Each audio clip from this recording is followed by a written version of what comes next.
Assalamualaikum Pak Eko. Bagaimana kabarnya hari ini? Salam Pak Dewa. Hari ini alhamdulillah baik, sehat Pak Dewa. Baik, saya akan mengadakan supervisi kepada Pak Eko. Itu tujuannya untuk apa? Selain berbagi ilmu yang saya dapatkan dari pendidikan guru penggerak, saya juga ingin melihat apa sebagai pengembangan kompetensi juga buat kita gitu Pak Eko. Nah, kira-kira nih Pak Eko nih, Pak Eko tuh materi apa yang akan Pak Eko bawakan di kelas nanti? Untuk materi Pak Dewa, nanti saya akan sampaikan materi tentang beriman pada hari akhir. Akan disampaikan di kelas nanti. Beriman pada hari akhir. Iya. Ya. Itu di kelas berapa Pak materinya itu Pak? Nanti akan saya sampaikan di kelas 9A Pak Dewa. 9A. 9A. Berarti di materi beriman pada hari akhir. Nah, itu tujuan pembelajarannya itu seperti apa nanti Pak Eko?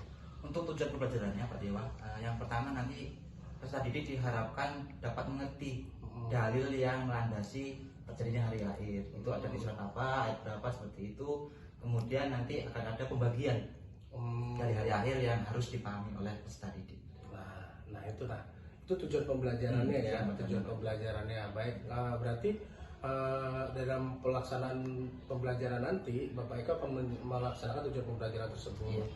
Kemudian ketika Pak Eko melaksanakan tujuan pembelajaran tersebut, kira-kira ada nggak permasalahan nanti yang akan dihadapi di dalam kelas? Untuk permasalahan Pak Dewa, kemungkinan akan muncul adalah kurangnya konsentrasi dari peserta didik. Karena ini diakibatkan ada interaksi antara peserta didik saat proses belajar berlangsung. Baiklah Pak Eko ya, karena tujuan pembelajarannya seperti tadi itu yang Pak Eko sebutkan.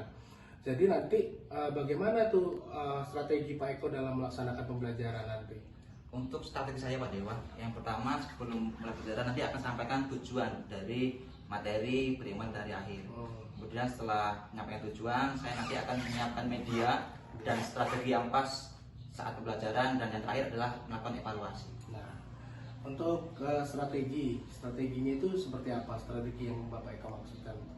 Untuk strategi ini Pak Dewa, nanti biasanya kan di kelas pasti interaksi antar kelas itu antar siswa pasti berlangsung. Nah, ini yang akan menyebabkan kurangnya konsentrasi dari peserta didik. Nah, nanti rencananya saya akan melakukan ice breaking di tengah pembelajaran supaya dapat meningkatkan konsentrasi dari peserta didik. Nah, itu permasalahan yang terjadi di dalam ya. Dengan strategi yang Bapak Eko lakukan itu ada permasalahan kurangnya konsentrasi. Dan Pak Eko akan mengatasi permasalahan tersebut dengan melakukan ice breaking. Ya, itu bagus sekali Pak Eko. Nah, setelah itu kemudian nanti apa yang bisa membuat Pak Eko itu bertanggung jawab atas pembelajaran, tercapainya tujuan pembelajaran di dalam kelas itu? Untuk tanggung jawab saya Pak Dewa, di sini saya akan lebih meningkatkan kompetensi saya sebagai seorang guru, dan juga nanti saya akan mencari berbagai referensi, strategi pembelajaran, dan juga sumber pembelajaran Pak Dewa. Baik dari segala, bisa dari PKM, PMM, kemudian dari internet dan segala macam. Pengembangan kompetensi diri. Nah, untuk pembagian sebagai pendalaman kompetensi diri yang akan Pak Eko lakukan itu contohnya seperti apa Pak Eko? Untuk contohnya Pak Dewa, nanti kedepannya saya akan mengikuti workshop, pelatihan, seminar-seminar yang berkaitan dengan strategi pembelajaran, dan juga bisa nanti saya akan menonton YouTube di mana sana banyak referensi yang bisa digunakan sebagai strategi pembelajaran yang bagus Pak Dewa. Oh ya, bagus sekali Pak Eko. Nah, mungkin itu saja ya untuk observasi ini. Nanti kapan waktunya nanti saya akan masuk ke kelas Pak Eko. Kita akan lihat proses pembelajarannya seperti apa. Baru nanti setelah itu kita bicara lagi setelah pembelajarannya berlangsung. Apa kira-kira yang masih perlu diperbaiki, apa yang kira-kira masih perlu dilaksanakan oleh Pak Eko gitu, supaya tujuan pembelajaran itu bisa tercapai.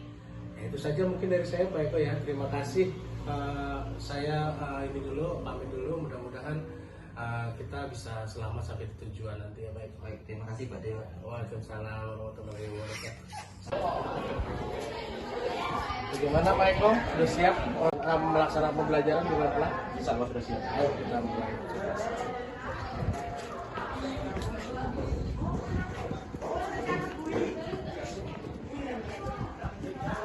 Hai.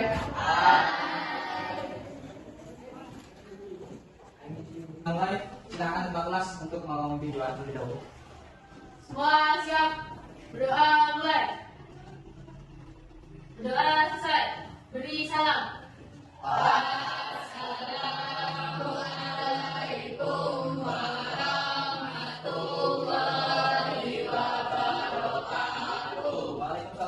warahmatullahi wabarakatuh. Oke, bagaimana kabarnya hari ini? Baik semua ya? Ada yang persiapan? Sudah mulai, akan saya absen terlebih dahulu. Ada yang ditanya hari ini? Oke, teman semua. Sebelum kita lanjutkan, saya ingin sedikit mengulas materi yang sebelumnya, yaitu tentang materi beriman kepada pada pertemuan kemarin kita sudah membahas tentang pengertian dari hari akhir. Itu termasuk dalam tujuan belajar kita. Yang pertama adalah peserta didik mendeskripsikan pengertian iman kepada hari akhir dengan benar. Ada yang masih ingat apa pengertian dari iman pada hari akhir?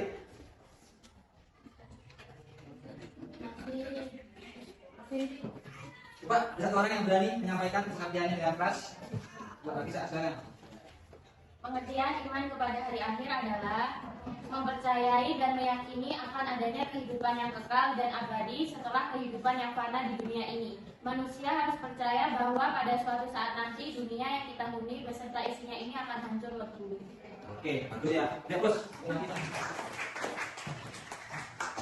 Jadi ingat ya materi yang kemarin. Nah, hari ini kita akan lanjutkan materi kita, yaitu tujuan yang pertama adalah peserta didik dapat menunjukkan dalil iman pada hari akhir, dan yang kedua peserta didik menyebutkan macam-macam kiamat dengan benar, dan yang ketiga nanti adalah peserta didik dapat menjelaskan proses terjadinya kiamat dengan benar. Jadi itu ada kiamat kubro, ada kiamat kubro.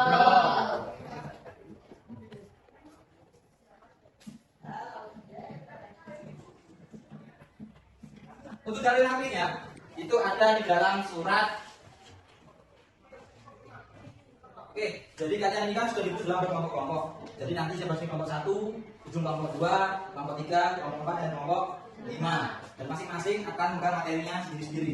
Untuk kelompok 1, nanti silakan kalian cari tahu pengertian dari alam barzah. Yang kedua, kelompok 2, silakan kalian mencari pengertian dari yaumul ba'ats. Kelompok 3, kalian cari pengertian dari yaumul masyar. Dan yang kelompok 4, silakan kalian cari pengertian dari yaumul hisab atau mizan. Dan yang terakhir, kelompok 5, silakan cari pengertian dari surga dan neraka. Saya beri waktu 1 menit. Silakan kalian cari pengertian dari masing-masing yang kalian dapat tugasnya dari sumber belajar yang saya berikan. Silakan.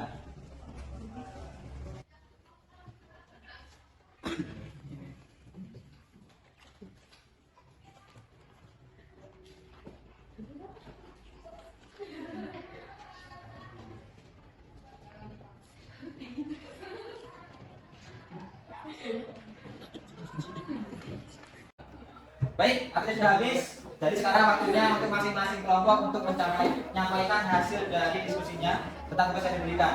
Nanti salah satu dari perwakilan kelompok silakan menyampaikan hasilnya. Dimulai dari kelompok 1, silakan sampaikan nama dan kelompok berapa ya. Saya Ilan Hudani dari kelompok 1 ingin menyampaikan pengertian alam barzah. Alam barzah adalah batas antara alam dunia dengan alam akhirat, disebut juga alam kubur. Dengan kata lain, alam barzah dapat diartikan sebagai tempat singgah menuju alam akhirat. Oke. Dihapus untuk kelompok 1.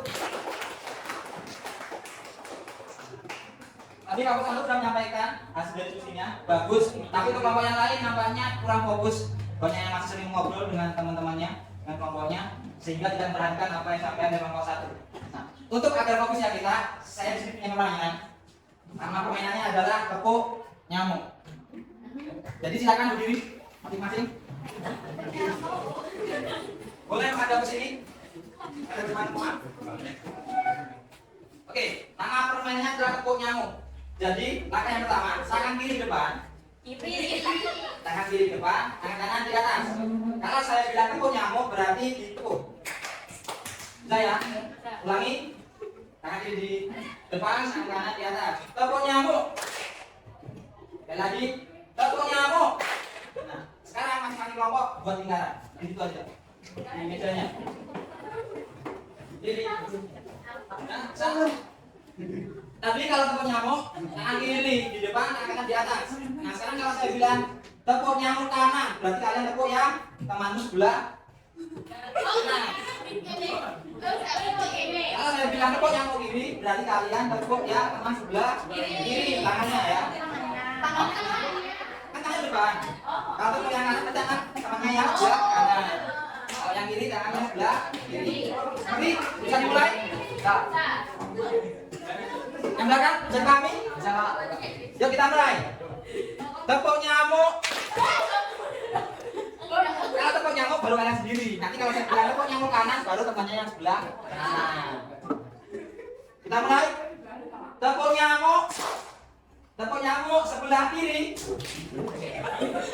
Sebelah kiri sebelah mana? Lagi. Tepuk nyamuk. Tepuk nyamuk sebelah kanan. Oh, bisa ya? Nah, sekarang jika tangan kanan depan kiri temanmu terkena, yang kena tepuk dari temannya berarti gugur. Jadi saat kalian nepuk, tangannya disembunyikan yang kiri. Jangan sampai kena sama temannya. Bisa? Nah, siap? Perhatikan instruksinya. Tepuk nyamuk. Tepuk nyamuk kanan. Ada yang kena? Ada yang kena?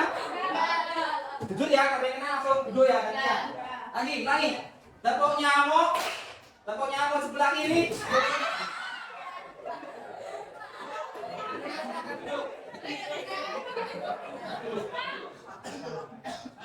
Oke, silakan dulu kembali. Ya, kita mulai dari rumah. Jadi tujuan dari tadi adalah untuk melatih konsentrasi. Saat instruksi yang diberikan, ada tangan kanan, tangan kiri, kalian harus fokus. Kalau tidak fokus, maka yang ada kalian akan terkena oleh temannya dan akan gugur. Oke, itu sedikit kita untuk melatih fokus kalian. Selanjutnya, silakan untuk kelompok 2 untuk menyampaikan hasil instruksinya. Silakan mewakili satu orang. Silakan siapa yang mewakili pengertian dari Yaumul Ba'ats. Ya, Abjad, silakan Abjad. Berdiri, Jar.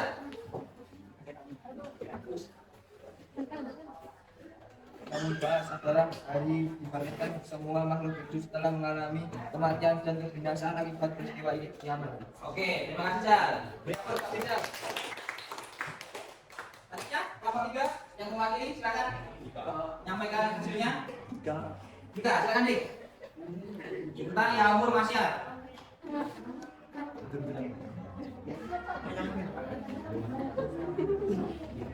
Yaumul Masyar berarti hari tempat berkumpulnya semua makhluk hidup termasuk manusia. Di tempat itulah manusia merasa sangat berat dan lama merintih lama pengadilan dari Allah. Itu selama 40 tahun di akhirat, kemudian baru dihisab. Sementara jarak matahari sangat dekat jaraknya, disitulah tempat tak ada yang bisa menolong kecuali hanya amal ibadah. Oke, terima kasih untuk kelompok 3 dari kita. Berikut. Oke, selanjutnya kita masuki sesi tanya jawab. Jadi silakan untuk kelompok yang ingin bertanya terhadap kelompok lain, silakan. Ada yang bertanya? Oh ya, silakan. Dari kelompok 1. Ingin tanya kelompok berapa? Kelompok 2, silakan pertanyaannya. Perkenalkan, nama saya Nafisa Ramadhani dari kelompok 1 ingin bertanya ke kelompok 2. Apa ayat Al-Quran yang menjelaskan tentang Yaumul Ba'ats? Terima kasih untuk pertanyaannya. Kelompok 2. Silakan langsung jawab pertanyaannya. Boleh diwakili satu orang. Ya, bisa silakan jawab. Quran surah An-Nahl ayat 11 8. Baik, masing-masing kelompok sudah menyampaikan hasil diskusinya. Sekarang kita memasuki sesi tanya jawab. Silakan untuk kelompok yang ingin bertanya, saya persilakan. Baik, kelompok 3, silakan. Pertanyaannya tujukan untuk kelompok berapa? Saya perwakilan dari kelompok 3 ingin memberikan pertanyaan kepada kelompok 2. Sebutkan satu ayat tentang nikmatnya surga. Baik, terima kasih pertanyaannya dari kelompok 3. Kelompok 5 bisa langsung menjawab? Silakan. Quran surah Al-Infitar ke-82 ayat 13 yang berbunyi Inna al-abrara fi na'im, yang artinya sesungguhnya orang-orang yang berbakti benar-benar berada dalam surga yang penuh nikmat. Itu kelompok 3. Jawaban dari kelompok 5 bagaimana?